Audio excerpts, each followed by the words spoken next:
Hello and welcome to the GI Show. I'm Dr. Chris Shaver and glad to be back with you for episode number 2 here at lovely BGA Studios in the shadow of Vulcan. So we're coming to you this week talking about colon cancer. That's a big topic, and I know that.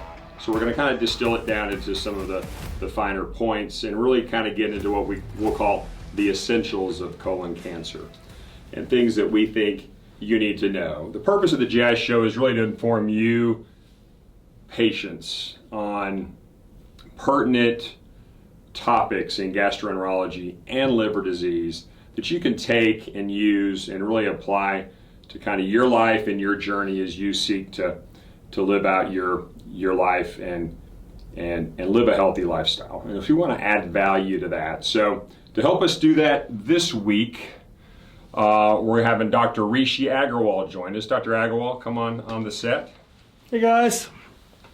Dr. Agarwal is a board-certified gastroenterologist and a really good guy and knowledgeable and published guy on all things colon cancer. And so glad to have you, Rishi. Yeah, happy to be here. Appreciate you being here with us and sharing some colon cancer pearls with us. So tell us about you and kind of how you got to this point, where you're from, about your training.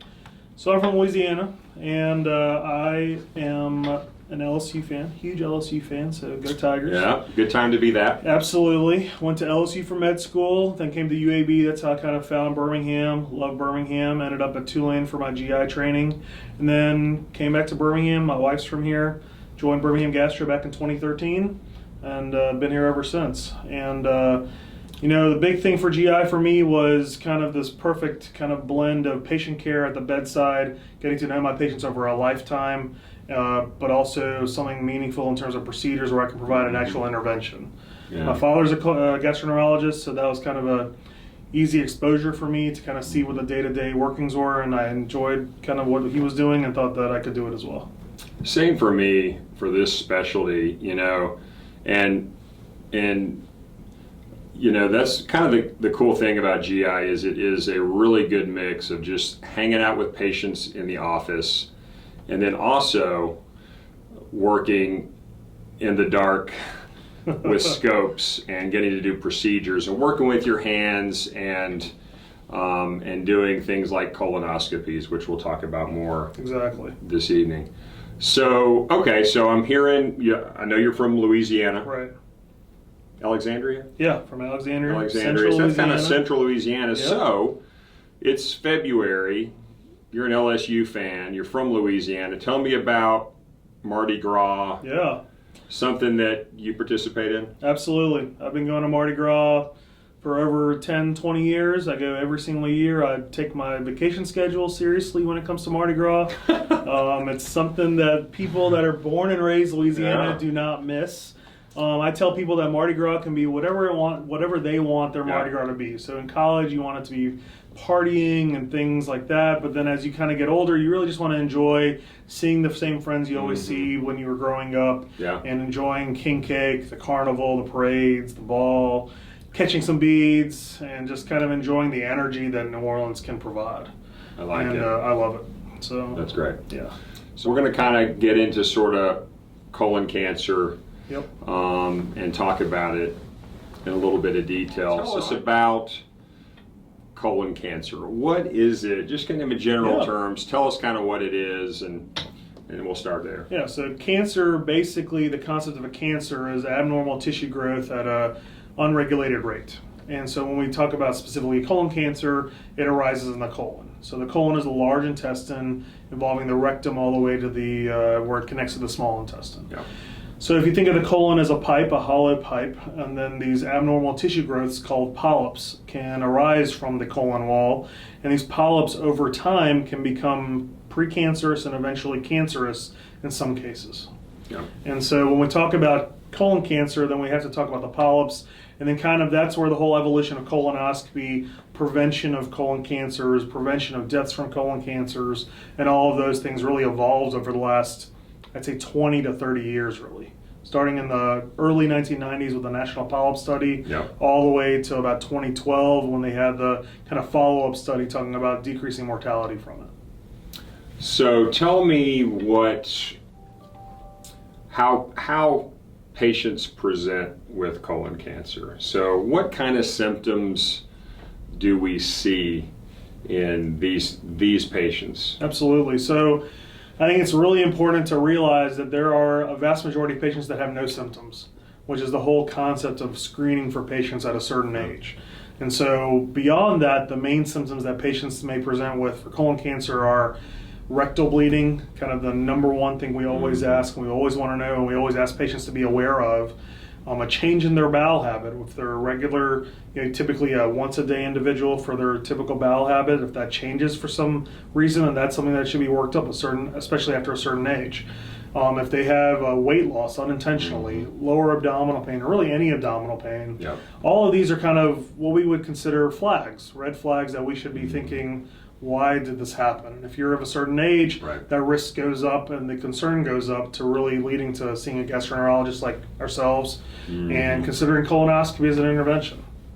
Do they have to have symptoms to have colonoscopy? To have No. colon cancer, excuse me. So they don't need symptoms to have Right. a colonoscopy, nor do they have to have symptoms to have colon cancer, Right. because patients present with no symptoms at all and can have a colon cancer still. And that's rare, It's rare. but it does happen. Absolutely. And we do sometimes find colon cancer on routine colonoscopies on asymptomatic patients. Absolutely. So we do see that. The reality is that colon cancer is a top 3 cause of cancers, and it's a top 3 cause of cancer deaths.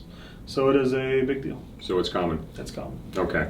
All right. So we've established kind of what it is and how it progresses from normal to polyp to bigger and bigger polyp to, in a certain percentage of those precancerous lesions, Right. it can progress to a tumor. Exactly. So how can we intervene? So talk to me about, is this a preventable disease? I mean, what are your thoughts on that? Can we prevent colon cancer? And what does the data say sort of in our lifetimes about Sure. kind of what progress has been made to that goal? So the lifetime risk for a patient is approximately 4%, 4.2% for colon cancer over a lifetime. So like 4% Yeah, over a lifetime. over a lifetime. So that's kind of blows me. I knew that. Yeah. But as I was kind of prepping and going through some notes Right. for this, that still like impresses me. Yeah. 4% Yeah. lifetime risk of colon cancer. That's significant, and that's why screening, and you'll talk about that, is a big deal because in order for screening programs to be effective, they need to screen for common diseases like colon cancer. So that's really important. All right, so talk to me about prevention. So I think in short answer is yes, Yeah. that it can be preventable. When we talk about preventable things of this nature, we want to talk about, well, what sort of things can we do, but then also what are risk factors that we can control and not control. So things you can't control are like family history. You can't control the family history of colon cancer or polyps or, inflammatory bowel disease. But then there's the preventable things, which are like heavy alcohol abuse, tobacco abuse, diets high in red meat, also, obesity, lack of exercise, or poor physical fitness. All of those are what we consider preventable associated things that have been noted to increase your risk for cancer, especially colon cancer.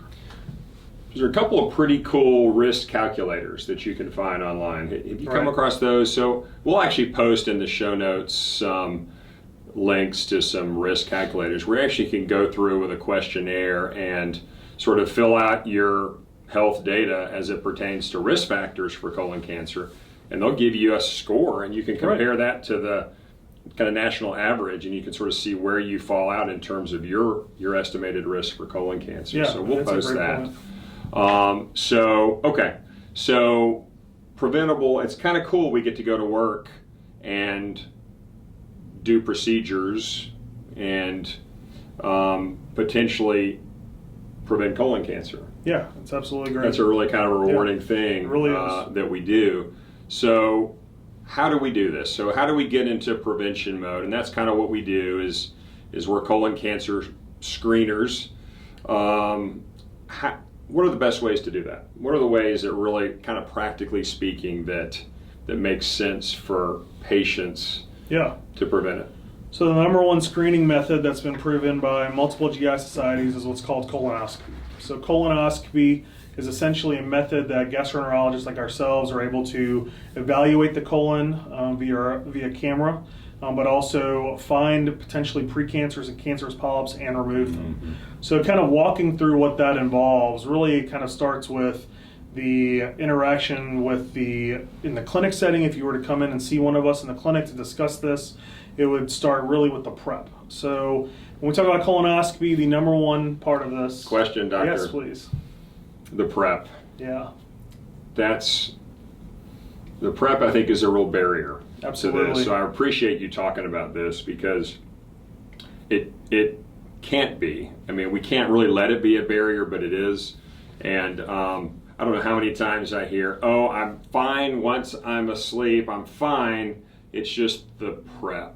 Right. Haven't you invented a better prep yet, Dr. Right. Shaver? So I think that's a big deal to kind of to kind of address that, and because it's very essential that you have a very clean colon for this procedure, and so, but yeah, that's where it starts is talking to us and really embracing the concept of a bowel preparation before the colonoscopy. And I always mention to my patients specifically and personally that the better job that my patients can do on the prep side, the better job I can do for them. And really, when both the patient and the physician are on the same page with that, things go great for all parties involved. So preps, yes, prep is a large, huge barrier, probably the number one barrier really to why more patients don't have colonoscopies that are recommended.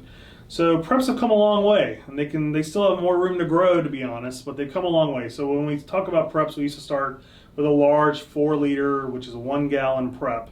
And over time, they have improved not only in volume, the newer preps in the market have decreased their volume by over 50%. Yeah. And of that 50% drop, even about 25 to 30% of that is actually just the prep. The vast majority of that prep is actually just water.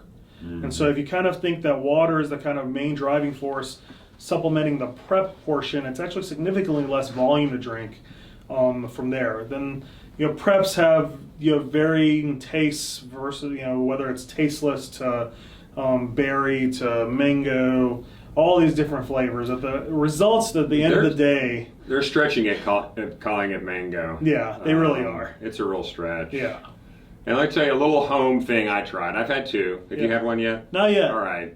Well, I'm still young. You're still no family young. history, no risk factors. You're good. I okay. had family history of colon polyps, so I was early. Yeah. Pineapple Jello really was great. I ate actually a whole huge Pyrex. Oh, yeah. I don't know what the size is. I'm not very handy in the kitchen, but it was this big Pyrex of pineapple Jello, and it really kind of cut the bite. Impressive. I don't know. I guess it's like good bitter pineapple with bad bitter colon prep. Right. So that's like a little pro tip from me. Yeah. But as I was doing my clear liquids, getting ready. Yeah. So sorry, I'm digressing there. No. But, no, I think that's a great idea. Any tricks that anybody's come up with for preps, we want to know, because that's still the big barrier. You can comment below the video and let us know what's worked for you, and we'll be happy to share it online. So. Absolutely. So kind of what Dr. Shaver was alluding to in terms of the prep, we want to do clear liquids the day before. Basically, if you can see it through a glass, then you're good to go. If you can't, we really want to avoid it. We want to try to do a low-fiber diet for a couple of days prior also. Then the prep. So you have this prep. It comes in a box typically, has instructions, but the basic concept is that we do what's called a split prep. So split prep is really the gold standard, the standard of care now, to try to get the ideal prep for gastroenterologists like ourselves to see the best we can. So what does a split prep even mean? So it means that you're going to drink the first half of your prep around 5 or 6 p.m. the night before. And then you're going to have to wake up in the middle of the night, which is obviously unpleasant but necessary to get the best prep possible, and drink the second half of the prep approximately 6 hours before your scope procedure time. And so the better job that patients are able to do with this, the much easier it is and the safer it is for the patient for having polyps successfully removed. And the better job the patients do with the prep, the greater likelihood that they won't have to come back so soon to have a repeat colonoscopy, because that's really what patients don't want to have to do. They attempted to do the prep, it wasn't good enough, and then they had to come back much sooner than we would have liked, or would they have liked to come in. So that's a great point, and let me make a follow-up comment about the split dose. Is what it really does too is it cleans out some of your body's own debris that is sort of left behind in the right side of the colon. And what we've learned in my career from medical school through present day is that locations of polyps, precancerous polyps, has kind of changed, and maybe it really hasn't changed. And now in the colonoscopy era, we see a lot of precancerous polyps. In fact, most are found in the cecum and right colon. Right. Yep. And those polyps are often flat.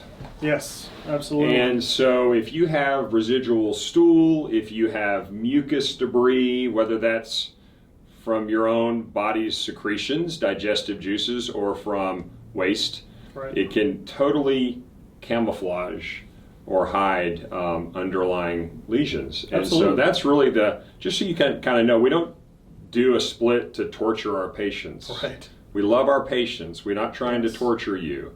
But there's a reason, and it has to do with the pathophysiology of colon cancer and precancer. And so that's kind of why. And so that's a really important point. It's a great point, actually. You brought that up. And the kind of finding these polyps has become kind of something new in the data. That's we're starting to see these right-sided colon polyps that are flatter. And you make a great point in saying that, they were probably there to begin with, but because we didn't emphasize prepping so much as we are now, that we're starting to discover these polyps, which are highly aggressive, more aggressive than your standard polyp that can become cancers potentially sooner. Yeah, so that's exactly right. Yeah. Good deal. Talk to us about Cologuard. Cologuard is a relatively new screening modality for colorectal cancer, and they've got the ads. Right. It's all over They've got TV. the cute little man that walks around and wants you to take him home and put your With stool in his his box. Yeah, exactly. And test it through the mail. Right. Man, we've come a long way. That's big time. So I mean, what's the deal? Tell me kind of what our patients need to know about Cologuard relative to colonoscopy and how you use it in your practice. Absolutely. So first off, the best screening test is the test the patient will do. The next step is that colonoscopy is the gold standard.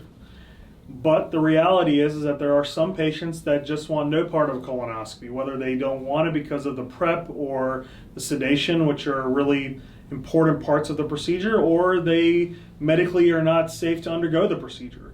And so Cologuard is an acceptable or an accepted option for those patients. Should it be the gold standard? No. Colonoscopy is both diagnostic and therapeutic. But Cologuard allows us to try to find patients that may have a precancerous or cancerous polyp in their colon detected by a non-invasive method. The importance and the reality of the Cologuard is that if you have a positive Cologuard, it needs to lead to a colonoscopy. And that colonoscopy will now be more of a diagnostic test rather than a screening test. Right. And so, there's no role for Cologuard in a high-risk patient. There's no role for Cologuard in terms of symptoms. Cologuard was purely made for screening for patients that were unable or unwilling to proceed with a colonoscopy. The other thing I'll mention too, and that's exactly right, is it doesn't detect polyps most of the time. Really it's a colon cancer test. Yes. Remember we talked about earlier on that the colon cancers, 90+% start off as colon polyps that are precancerous. Yeah. So we're not dealing with those with Cologuard. So that is a limitation of the test. Yeah. But until we have liquid biopsies, ways to check blood, even sort of quicker, cleaner, emphasis cleaner screening tests for colonoscopy, absolutely. It's good to have something maybe that's a complement to colonoscopy, even though colonoscopy still is far and away our gold standard. I agree. So, all right. So how do you sell a colonoscopy to your patients? What's your pitch? We know patients need this test. Tell me what your pitch is. My pitch is it's the best test on the market. It's the only test that's been proven to prevent cancer of any sort. So you have all these other tests that are there to early detection tests. Colonoscopy is the only test that actually will prevent a cancer from happening and prevent a death from cancer. And that's just not in gastroenterology. No, it's not in gastroenterology. That's any tumor. Any tumor in our body. That's a game changer, honestly. It's a game changer for all the cancers that are out there and all the patients that die from cancer. We have a method. We have a test, a colonoscopy, to actually prevent cancer. A study in the New England Journal showed 53% decrease in mortality from colonoscopy with polyp removal. That's game-changing information for us. It is. Game-changing. You heard it here, guys. The perfect colonoscopy requires a lot of blank. Requires a lot of... The perfect colonoscopy. Perfect colonoscopy. Either as an operator. A lot of patient. Teamwork. That's it, one word. It really is teamwork. A lot of teamwork. Teamwork, physician, patient, patient family, medical assistants, organization, endoscopy center and or hospital. So that's exactly right. I love it. Yeah. I love it. Last but not least, if you weren't a gastroenterologist, and you are a good one, I know that for a fact, but if you couldn't, for whatever reason, what would you do? What would you be doing now? What would I be doing now? I would probably be going to every single LSU game I could possibly go to, or that try requires to find money. That requires money. Absolutely. All right. Well, Dr. Agarwal, we really appreciate your time and your Absolutely. expertise here on the GI Show. Thank you so much. Yep. And we thank you for watching and commenting and submitting any questions you have about our discussion today. We enjoyed it, and from the shadow of Vulcan, he's right behind me, have a regular day.